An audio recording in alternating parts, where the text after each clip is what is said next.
참 소망의 새 아침이 밝았습니다. 2023년 11월 28일 화요일 새벽 기도회를 시작하도록 하겠습니다. 다 같이 찬송가 563장을 찬양하시겠습니다.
하나님께서 오늘 저희들에게 주신 말씀은 욥기 22장 1절에서 30절 말씀입니다. 욥기 22장 1절에서 30절 말씀을 읽겠습니다. 대만 사람 엘리바스가 대답하여 이르되 사람이 어찌 하나님께 유익하게 하겠느냐. 지혜로운 자도 자기에게 유익할 따름이니라.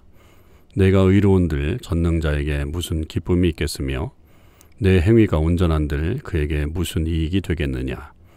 하나님이 너를 책망하시며 너를 신문하심이 너의 경건함 때문이냐?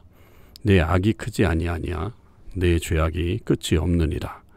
까닭 없이 형제를 불모로 잡으며 헐벗은 자의 의복을 벗기며 목마른 자에게 물을 마시게 하지 아니하며 줄인 자에게 음식을 주지 아니하였구나. 권세 있는 자는 토지를 얻고 존귀한 자는 거기에서 사는구나. 너는 과부를 빈손으로 돌려보내며 고아의 팔을 꺾는구나. 그러므로 올무들이 너를 둘러있고 두려움이 갑자기 너를 엄습하며 어둠이 너로 하여금 보지 못하게 하고 홍수가 너를 덮느니라. 하나님은 높은 하늘에 계시지 아니하냐. 보라, 우두머리별이 얼마나 높은가. 그러나 내 말은 하나님이 무엇을 아시며 흑암 중에서 어찌 심판하실 수 있으랴. 빽빽한 구름이 그를 가린즉 그가 보지 못하시고 둥근 하늘을 거니실 뿐이라 하는구나. 내가 악인이 밟던 옛적 길을 지키려느냐. 그들은 때가 이르기 전에 끊겨버렸고 그들의 터는 강물로 말미암아 함몰되었느니라. 그들이 하나님께 말하기를 우리를 떠나소서 하며 또 말하기를 전능자가 우리를 위하여 무엇을 하실 수 있으랴 하였으나 하나님이 좋은 것으로 그들의 집에 채우셨느니라. 악인의 계획은 나에게서 머니라. 의인은 보고 기뻐하고 죄 없는 자는 그들을 비웃기를. 우리의 원수가 망하였고 그들의 남은 것을 불이 삼켰느니라 하리라. 너는 하나님과 화목하고 평안하라. 그리하면 복이 내게 임하리라. 청하건대 너는 하나님의 입에서 교훈을 받고 하나님의 말씀을 내 마음에 두라. 내가 만일 전능자에게로 돌아가면 내가 지음을 받을 것이며 또 내 장막에서 불의를 멀리하리라. 내 보화를 티끌로 여기고 오빌의 금을 계곡의 돌로 여기라. 그리하면 전능자가 내 보화가 되시며 내게 고귀한 은이 되시리니 이에 내가 전능자를 기뻐하여 하나님께로 얼굴을 들 것이라. 너는 그에게 기도하겠고 그는 들으실 것이며 너의 소원을 내가 갚으리라. 내가 무엇을 결정하면 이루어질 것이요 내 길에 빛이 비치리라. 사람들이 너를 낮추거든 너는 교만했노라고 말하라. 하나님은 겸손한 자를 구원하시리라. 죄 없는 자가 아니라도 건지시리니 내 손이 깨끗함으로 말미암아 건지심을 받으리라. 아멘. 오늘도 이 새벽기도에 동참하는 우리 모든 참소망의 식구들과 또 하나님의 모든 백성들 위해 주님의 크신 은혜와 사랑이 함께 하시기를 주님의 이름으로 축원을 드립니다. 오늘 우리가 묵상하게 되는 욥기 22장 1절에서 30절의 말씀은 세 친구 중에 이 엘리바스의 세 번째 말이 되겠습니다. 이제 어제까지 두 번째 라운드가 끝나고 이제 세 번째 라운드가 시작이 됐는데 엘리바스가 계속해서 이 욥에 대한 비판을 가하게 되는데 무엇보다도 이 욥의 행동이 하나님에게 유익이 되겠는가 그렇게 질문을 하죠. 그러니까 이 유익이라고 하는 것으로 그렇게 이 엘리바스가 주장하는 것은 계속해서 그것이 이 땅의 어떤 사람도 하나님에게 유익이 될 수 없다라고 하는 것을 강조하고 있는 그의 신학에서 출발했다고 볼 수 있습니다. 그래서 어떤 지혜로운 사람이라고 할지라도 의로운 사람이라고 할지라도 하나님에게는 기쁨이 되지 않는다. 그렇기 때문에 하나님이 그렇게 관심을 두지 않으신다. 이렇게 표현하고 있는 거죠. 결국 이렇게 이 욥이 당하는 것은 하나님이 그렇게 한 게 아니라 너의 죄 때문이다. 5절 내 악이 크지 아니하냐 내 죄악이 끝이 없느니라 이렇게 말하고 있습니다. 결국은 이게 너의 어떤 잘못으로 인해서 네가 고통을 당하는 거지 하나님이 너에게 벌을 주시는 게 아니라는 사실을 깨달아야 한다라고 하는 것을 분명 말하고 있죠. 그러면서 6절에서부터 이 욥이 행한 악에 대해서 죄에 대해서 설명하고 있죠. 까닭없이 형제를 볼모를 잡으며 헐벗은 자의 의복을 벗기며 목마른 자에게 물을 마시게 하지 아니하고 줄인 자에게 음식을 주지 아니하였다. 권세 있는 자는 토지를 얻고 존귀한 자는 거기에 사는구나. 너는 과부를 빈손으로 돌려보내며 고아의 팔을 꺾는구나. 그러니까 이렇게 이 욥이 행동 잘못한 것에 대한 것을 이렇게 말하고 있는 거죠. 그런데 사실은 이런 일들이 우리가 알 수는 없어요.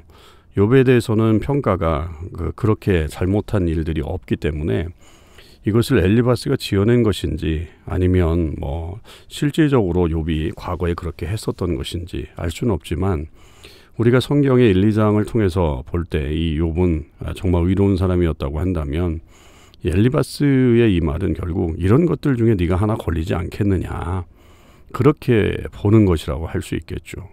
그 여러 가지 죄악을 나열해 놓고 그것 중에 하나라도 네가 범하지 않을 수가 있겠느냐라고 하는 것을 말하고 있는 겁니다. 결국 그렇다고 한다면 이 너의 지금 고난은 네가 범한 그 하나의 잘못 때문에 그렇게 지금 어려움을 당하고 있는 것이지 하나님이 너에게 벌을 준다 이렇게 생각할 수 없다. 그러니까 그런 것을 지금 계속 강조하고 있는 것이죠. 그리고 12절에서부터는 네가 하나님에 대해서도 잘못 알고 있다. 하나님은 높은 하늘에 계시지 아니하냐. 보라 우두머리별이 얼마나 높은가. 그러나 내 말은 하나님이 무엇을 아시며 흑암 중에서 어찌 심판하실 수 있으랴. 그렇게 말하는구나. 그러니까 이거는 사실은 이 하나님에 대해서 욥이 계속해서 강조하고 말했던 그런 부분이지만 욥이 결코 이렇게 말한 적은 없죠. 그러니까 욥이 하나님에게 내가 이렇게 항변하고 또 하나님에게 나의 마음을 호소하는 그런 모습을 이 세 친구는 결국은 하나님께 대항하는 것으로 또 하나님께 반항하는 것으로 그렇게 여기고 있다라고 하는 것입니다. 결국 이런 것들은 나중에 그 42장에 가서 우매한 것으로 판명이 됩니다. 하나님께서 그들의 그 말들, 세 친구의 말들을 우매한 것이라고 그렇게 이야기를 했죠. 그렇게 보면 결국 이들은 하나님을 위한다고 하면서 결국 그 하나님의 말씀을 온전히 이해하지 못했고 그리고 또 이 욥이 했던 말들도 온전히 이해를 못하는 좀 이렇게 겉도는 그런 말들을 계속하고 있는 것을 보게 되죠. 심지어 욥에게 이렇게 권고합니다. 21절 너는 하나님과 화목하고 그리고 평안하라. 그리하면 복이 내게 임하리라. 그러니까 너가 지금 하나님과의 어떤 관계가 틀어졌고 하나님에게서 그렇게 원수처럼 그렇게 복을 그 화를 받고 있다. 그런 재난을 받고 있는 것이기 때문에 하나님과 화목해라. 이거는 친해져라 라고 하는 말이죠. 그렇게 되면 결국 네게 복이 임할 것이다. 그러니까 너는 다시 마음을 든든히 하고 하나님에게로 향해라. 그렇게 되면 25절에 전능자가 내 보화가 되시고 내게 고귀한 은이 되시고 27절에 너는 그에게 기도하겠고 그는 들으실 것이며 너의 소원을 내가 갚으리라. 또 내가 무엇을 결정하면 이루어질 것이요 내 길에 빛이 비치리라. 사람들이 너를 낮추거든 너는 교만했노라고 말하라. 하나님은 겸손한 자를 구원하시리라. 여러분 이런 말들은 정말 객관적으로 혹은 이렇게 따로 떼어놓아서 우리가 성경에서 정말 진리와 같은 그런 말씀들 아닙니까?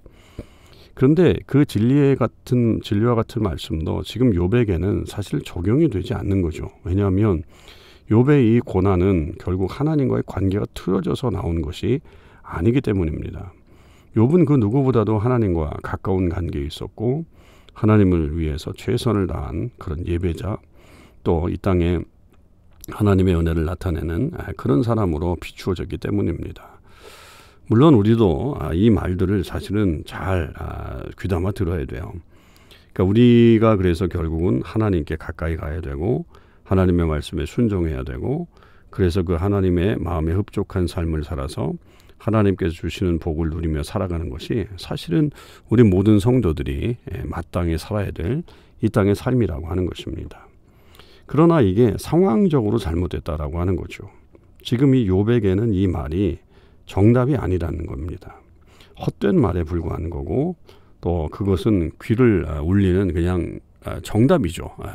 그냥 이렇게 감동이 되지 않는 그냥 일반적인 어떤 정의를 말하고 있는 것이다라고 볼 수가 있는 것입니다. 그래서 우리가 아무리 옳은 말이라고 할지라도 그 말이 상대방에게 감동이 되지 않으면 왜냐하면 그 상황이 다르기 때문에 그 상황에 맞는 말들이 얼마나 중요한 것인가 하는 것들을 우리는 봐야 합니다. 그래서 우리 모두는 늘 이 하나님의 말씀을 잘 기억하고 있어야 되지만 그 말씀을 어떻게 언제 어떤 사람에게 전해야 되는가 하는 것들은 우리에게 지혜의 부분이라고 여겨집니다. 이 말이 결국은 욥에게 계속해서 이 친구들에게 대항하게 하는 그런 말뿐이 되었습니다. 우리도 분명한 것은 어떤 사람들을 위로하고 또 그 사람들에게 우리가 하나님의 말씀을 전할 때 지혜와 특별히 그 사람을 사랑하는 마음을 깊이 간직하면서 전하는 그런 은혜가 우리에게 있어야 되겠습니다. 분명 하나님은 이 엘리바스가 말한 것처럼 그렇게 하나님과 관계 있고 친한고 그리고 화목하고 평안한 그런 사람에게 복을 주시고 그 기도에도 응답해 주시는 것이 사실입니다. 우리 모두는 늘 이런 모습을 갖춰야 합니다. 그러나 모든 사람들이 당하는 이런 어려움들의 공통적인 어떤 그런 내용이 아니기 때문에 늘 우리가 말을 할 때 조심해야 되고 또 우리가 그 상황을 잘 고려하면서 말하는 지혜를 다시 한번 가져야 되겠습니다. 기도하시겠습니다. 하나님 아버지 감사합니다. 오늘도 저희들 엘리바스의 세 번째 말을 통해서 그런 말들이 참 좋구나 또 정답이구나 라고 하는 것도 깨닫게 됩니다. 그러나 그 말이 욥에게는 전혀 도움이 되지 않았습니다. 욥은 그렇게 살지도 않았고 또 그렇게 말하지도 않았는데 엘리바스는 자기의 추측으로 또 이미 말을 한 욥의 말을 곡해함으로 인해서 욥을 더욱더 힘들게 했던 것을 볼 수 있습니다. 하나님 저희들에게 잘 들을 수 있는 귀를 주시고 또 잘 판단할 수 있는 능력도 주시고 그리고 그 말을 잘 전달할 수 있는 그런 은혜도 허락하여 주시옵소서. 특별히 어려움을 당한 사람들에게 우리가 그 어려움 속에서 그 환경에 맞는 말들과 또 그들에게 위로가 되는 그런 자세를 취할 수 있는 지혜로운 주의 사람들 되게 하여 주시옵소서. 오늘도 이 말씀 가지고 하루를 살 때 주님 함께 하시고 우리 주변에 지금도 어렵고 힘든 이들을 우리가 기억하며 기도하게 하시고 그들의 삶에 도움을 줄 수 있는 주의 귀한 백성들 되게 하여 주옵소서. 감사드립니다. 우리 주님 예수 그리스도의 이름으로 기도하옵나이다. 아멘. 성도 여러분, 오늘 하루도 주님 은혜 안에서 승리의 삶을 사실 수 있기를 바랍니다.